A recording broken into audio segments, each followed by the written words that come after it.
की गहराइयों से अस्सलाम वालेकुम। और मेवात की जिंदा कौम और यहाँ इस धरने पे बैठे जिंदा शेरों को मेरा बहुत बहुत तहे दिल से इस्तकबाल और अस्सलाम वालेकुम। ये अस्सलाम वालेकुम का जो मामला है ना, इसको भी समझने और समझाने की जरूरत है, क्योंकि जो आपके इलाके के बाहर के लोग हैं वो अस्सलाम वालेकुम का मतलब है वो समझते हैं कि भाई जाने यू बोल दियो वो तो गयो, समझ गए। तो अभी मुफ्ती साहब बता रहे थे ये जो जितना भी देश में मामला चल रहा है कि नागपुर से चलता है। नागपुर महाराष्ट्र में है, महाराष्ट्र में नागपुर जो शहर है उसमें आरएसएस का हेडक्वार्टर है, समझ रहे। वहां से वो अपने ट्रेनिंग लोग जो ट्रेंड लोग होते हैं उनको ट्रेनिंग देते हैं, और ट्रेनिंग देने के बाद वो आपके गांव में गली मोहल्लों में आते हैं, हर गांव में जाते हैं, हर गली मोहल्लों में जाते हैं पूरे मुल्क में। देखते हो मेवात में रह करके कि जितना सुरक्षित जितना महफूज दलित मेवात में है शायद इतना कहीं नहीं है। ये आप खुद बताते हो, हमने पूरे मुल्क का दौरा तो हमने नहीं किया है, लेकिन मैं तो इन अकाबिर की मौजूदगी में एक मसले की बात ये बता रहा हूँ। उनके तो कुएं ही नापाक हो जाते हैं, अपवित्र हो जाते हैं पानी भरने से। कोई दलित ने अभी पलवल के पास ही गुज़िश्ता आप ही ने मुझे वाकया सुनाया था कि पलवल के पास किसी गांव में मेराना गांव में कुछ दलितों ने सरपंच के घर से पानी पी लिया तो उनकी जबरदस्त पिटाई की गई। गुजरात के अंदर घोड़ी पे चढ़ने की वजह से शादी को मातम में बदल दिया गया। एक भारतीय वो हमारी सेना का जवान जो सरहदों पर हमारी हिफाजत कर रहे हैं, लेकिन वो सेना का जवान जब अपनी शादी रचाने के लिए अपने घर पहुंचता है और वो दलित है और जब वो घोड़ी पे चढ़ता है तो उसकी पिटाई की जाती है। ये हमारे दलितों के साथ बर्ताव किया जाता है। ये सब हम देखते हैं, लेकिन हम तो मुसलमान होने के नाते इतना आपसे कह देना चाहते हैं, भाई उनके तो कुएं अपवित्र हो गए, उनके तो मकान आपके साए पड़ने से अपवित्र हो जाते हैं, लेकिन हम मुसलमान आपके साथ खाना भी खा सकते हैं और आपके झूठे को पी भी सकते हैं। अरे झूठे को पीना तो बहुत बड़ी बात नहीं है। हमारे मजहब की मुकद्दस इबादत नमाज है, नमाज के लिए पानी का पाक और पवित्र होना जरूरी है। पाक ही पानी होना जरूरी है कि नहीं है? बगैर नापाक पानी से वुज़ू नहीं हो सकती। मैं समय सिंह अकाबिर उलमा की मौजूदगी में मौलाना अरशद साहब की मौजूदगी में कहता हूँ कि चूंकि किताबों में मसला लिखा हुआ है, नूरुल इज़ा से लेकर हिदायत तक लिखा हुआ सूरुल इंसान ताहिर, इस मसले के तहत में हम आपको आश्वासन देते हैं कि मजहब इस्लाम के अंदर आपका इतना सम्मान है कि वो तो आपके झूठे पानी को पीना दूर की बात, उनके तो कुएं नापाक हो रहे हैं, हम आपके झूठे पानी को पी भी सकते हैं और आपके झूठे पानी से वुज़ू बनाकर नमाज भी पढ़ सकते हैं। मैं ये बात कह रहा हूँ, अभी आप झूठा कीजिए, मुंह लगाकर पीजिए और हम वुज़ू बनाकर नमाज पढ़ सकते हैं। हम तो आपको इतना ही कह सकते हैं इस्लाम के हवाले से। बहरहाल इंशाअल्लाह हम आपके साथ हैं और अब हमारा जो भाईचारा है, अब तक तो गलत फहमियां देखो, कुछ कमियां हमसे हुई, कुछ आपसे हुई और दुश्मन को मौका मिला। इंशाअल्लाह अपने अखलाक, अपने रवैये, अपने इस्लामी जो तालीमात हैं, इस्लाम की जो बुनियादी हिदायत हैं, उनको बरोए कार ला करके इंशाअल्लाह ताला जिस तरह हमारे पुरखों ने, हमारे बुजुर्गों ने आपका दिल जीता है, हम भी इंशाअल्लाह उन्हीं के औलाद हैं, हम भी उन्हीं के नक्शे कदम पर चलने वाले हैं। इंशाअल्लाह उन्हीं के नक्शे कदम पर चल करके हम ये मान सम्मान आपका करेंगे और इसको जारी रखेंगे इंशाअल्लाह ताला। स्कूलों में जाते हैं और स्कूलों में जाकर यानी जो गैर मुस्लिम जिनको आप कह रहे हैं वो कोई सी भी जाति का हो सकता है, उनके बच्चों को इकट्ठा करता है वो ट्रेंड आदमी और जाकर कहता है कि तुम्हें पता है मुसलमान 5 मरतबा अजान देता है। यहाँ देता है? क्या तुमने गौर किया कि दिन के उजाले में जब अजान देता है तो एक तरीके से अजान देता है, लोग जी एक तरीका से देवे अजान तो लोग नहीं, लेकिन जब रात के अंधेरे में सुबह की अजान देता है तो एक चीज फालतू बोलता है, अस्सलातु खैरु मिनन नौम बोलता है ना। मैं गारंटी के साथ कह रहा हूँ, बहुत सारे नौजवान साथ ऐसे खड़े हैं, मुफ्ती साहब परसों भी बता रहे थे हमारे बतावे तू ही पढ़ ले। बहुत सारे साथियों को नहीं पता है कि अस्सलातु खैरु मिनन नौम का मतलब क्या है, समझ रहे यार। दिन के उजाले में अजान को दिया जाता है सिपाही साहब तो एक तरीके से दिया जाता है, लेकिन रात को जब देते तो एक चीज फालतू बोलते हैं, इसका मतलब नहीं पता। तो वो जो ट्रेंड आदमी है जिसने ट्रेनिंग ली है आरएसएस के हेडक्वार्टर से, वो कहता है हमारे नादान बच्चों को अस्सलातु खैरु मिन नौम का मतलब है असला तो रात रात में खैरियत से पहुंच गया। और ये कमी रही, ये ताली बजाने की बात नहीं है, आपको अपने ऊपर हंसने की बात है, ये आपकी कमी रही। क्योंकि मोहसिन अगर इस बात को बता देता कि अस्सलातु खैरु मिन नौम का मतलब है जाग जाओ, नमाज नींद से बेहतर है, उत्तम है, बढ़िया है, अगर ऐसा बता देता तो उनको कहने का मौका नहीं मिलता। आपने नहीं बताया, उन्होंने गलत तर्जुमा निकाला, वो लोगों को जाकर बताते हैं। तो हमारे हर बच्चे के दिमाग में बात चली जाती है, जो 10वीं में पढ़ता है, जो 12वीं में पढ़ता है, जो BA में पढ़ता है, जो MA में पढ़ता है, कि हर मुसलमान के घर में असला पहुंच गया है। समझ रहे? किसके लिए पहुंचा? वो तुम्हें मारने काटने के लिए पहुंचा है, ऐसा उसके दिमाग में भ्रम पैदा कर दिया जाता है। फिर वो कहता ट्रेंड आदमी जो होता है उनका, कि तुम्हें पता है जब एक दाढ़ी टोपी वाला दूसरे दाढ़ी टोपी वाले से मिलता है तो कहता अस्सलाम वालेकुम, हाँ कहता है। दूसरे वाला तो ऐसा ही नहीं कहता, वो बोलता वालेकुम अस्सलाम, लोग हाँ ऐसा ही कहता है। हम तो राम राम करते हैं, राधे राधे करते हैं, जय श्री राम करते हैं, हाँ नमस्ते करते, वो तो नहीं करते, हाँ नहीं करते, इसका मतलब मुझे नहीं पता, बताओ। अस्सलाम वालेकुम का मतलब है असला जो दिया था वो कैसा है। आपने अगर ये बता दिया होता कि भाई रमेश कुमार, भाई प्रेम कुमार, भाई हेतराम, भाई लक्ष्मण सिंह, भाई समय सिंह, जो मैं तुमसे अस्सलाम वालेकुम कह रहा हूँ, इसका मतलब है कि मैं तुम्हारी सलामती की दुआ मांग रहा हूँ, तुम्हारी तरक्की की दुआ मांग रहा हूँ, तुम्हारी खैर खाई की दुआ मांग रहा हूँ। अगर ऐसा कहते तो आपके गांव में जितने भी गैर मुस्लिम हैं वो सब आपको अच्छा लगते कि नहीं लगते? वो सब आपसे बार बार मिलने की कोशिश करते कि नहीं करते? ऐसा आपने नहीं बताया तो आपके ना बताने का उन्होंने फायदा उठाया, उन्होंने उसका मतलब निकाला। अस्सलाम वालेकुम का मतलब है जो असला दिया था वो कैसा है, तो दूसरे बोलता वालेकुम अस्सलाम, वो वैसे का वैसा सही सलामत है। समझ रहे?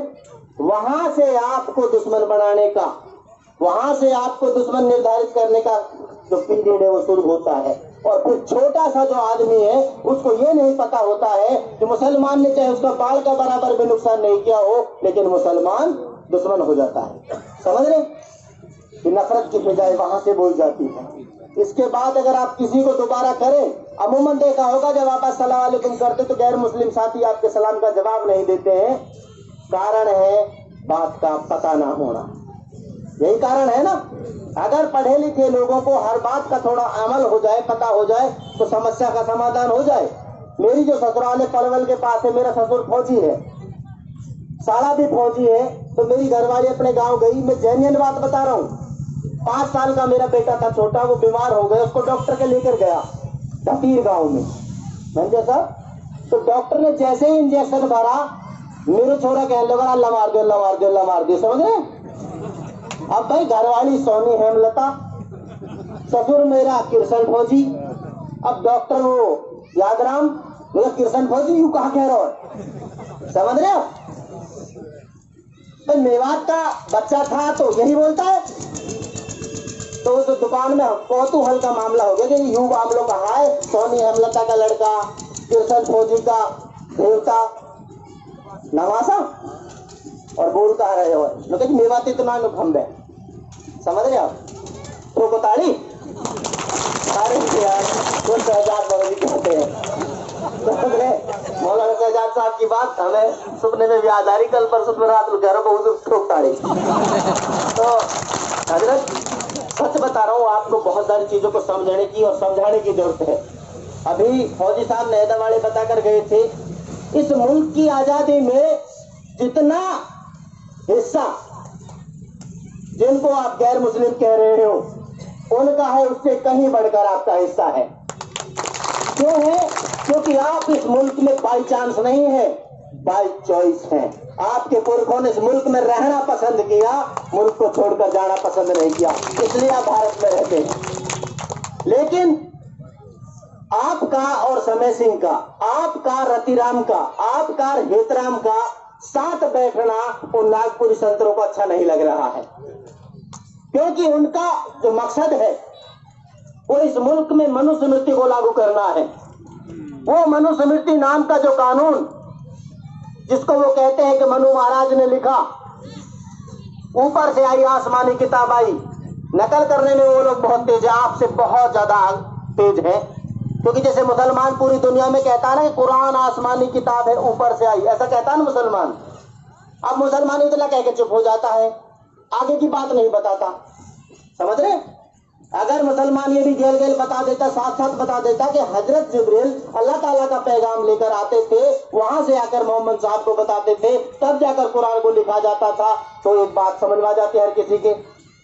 आपने बता दी कि भाई हमारी जो कुरान है ऊपर से आई, उन्होंने भी नकल करी। समझ रहे? उन्होंने कहा कि हमारी भी किताबें ऊपर से आई है। आई ऊपर कोई मशीन नहीं लग रही, वो नकल करते हैं। वो मनुस्मृति लागू करना चाहते हैं। उस मनुस्मृति में हमारे लोगों के लिए जो लिखा हुआ है, इस मंच से मैं पढ़कर भी नहीं बता सकता।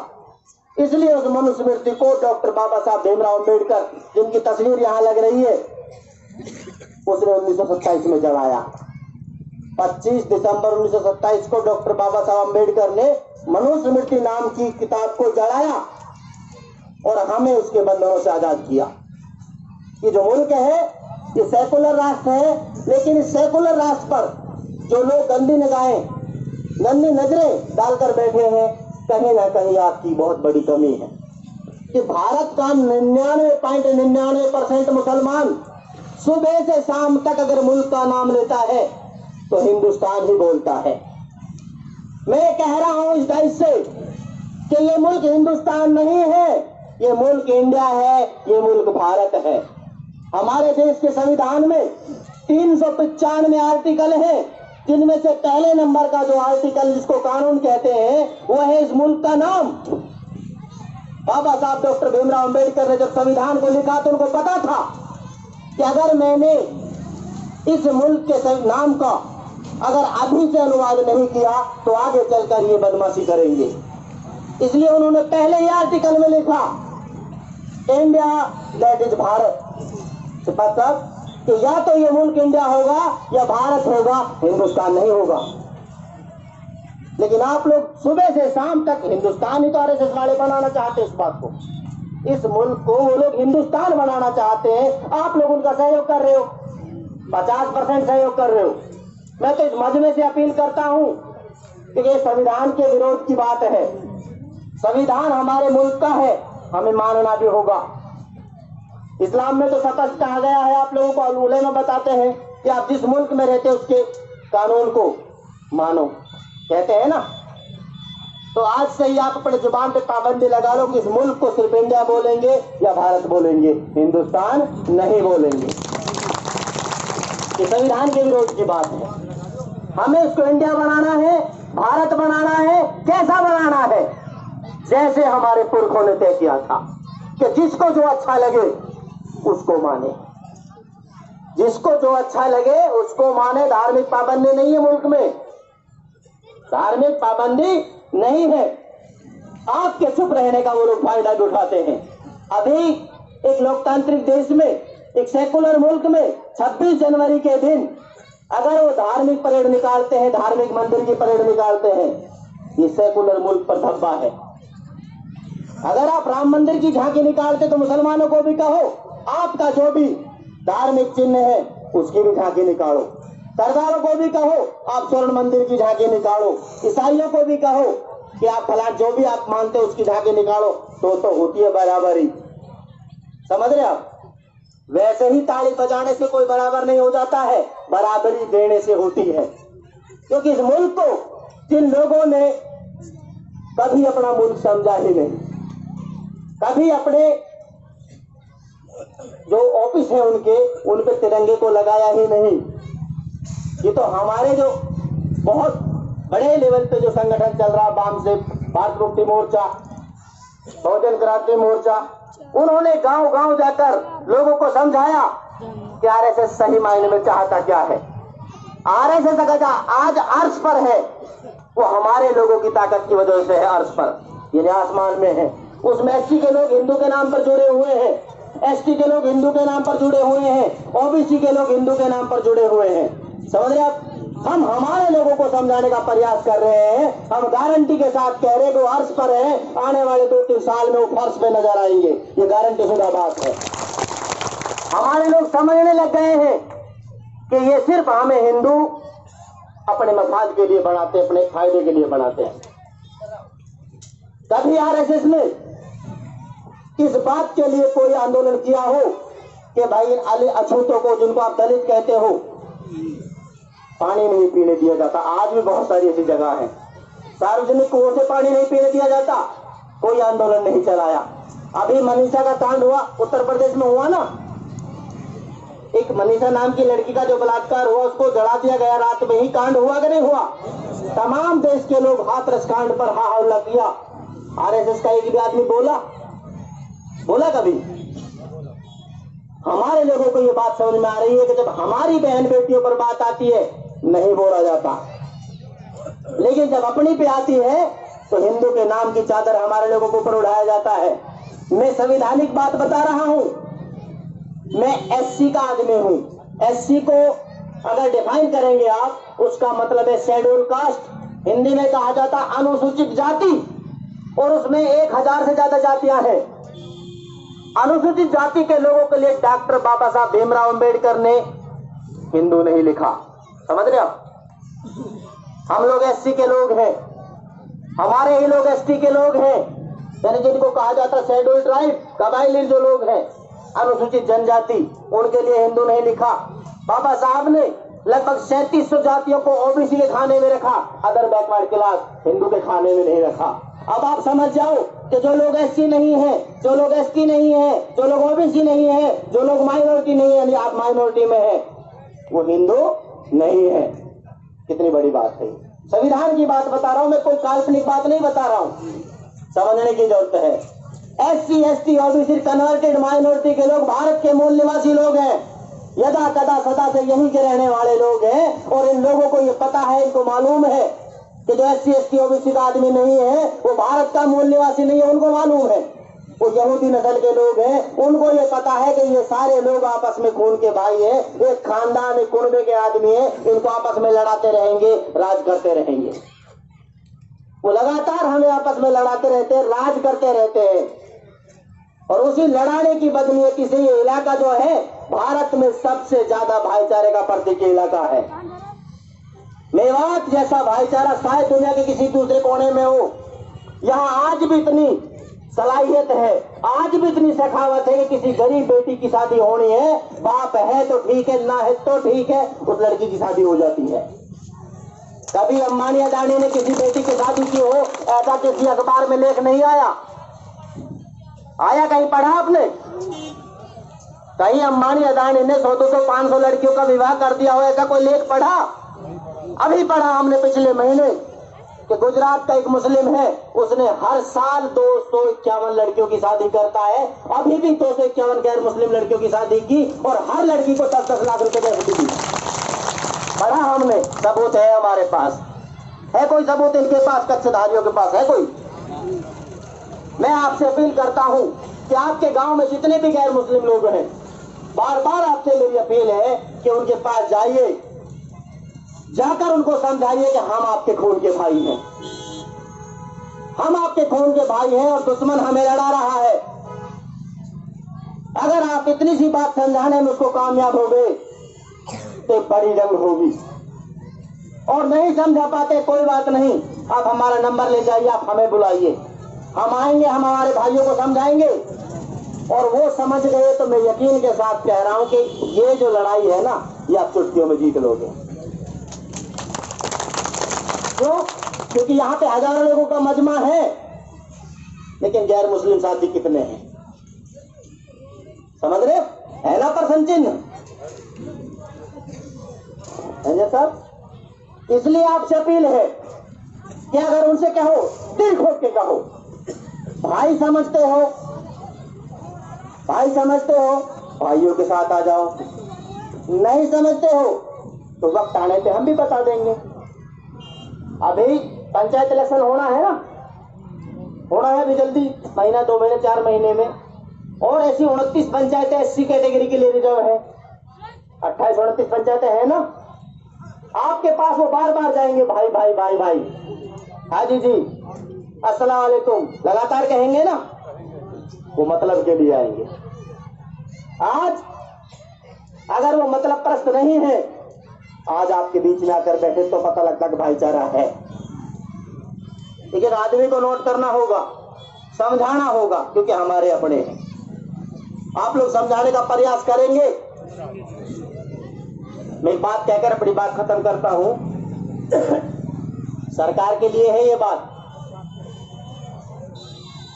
कि अगर ये आसमान बेरंग है तो बेरंग सही, अगर ये आसमां बेरंग है तो बेरंग सही, अगर ये धरती तंग है तो तंग ही सही। हम अमन चाहते हैं, जंग नहीं, मगर अगर तुम जंग चाहते हो तो फिर जंग ही सही, फिर जंग ही सही। बहुत बहुत शुक्रिया, बहुत बहुत आभार। अस्सलाम वालेकुम।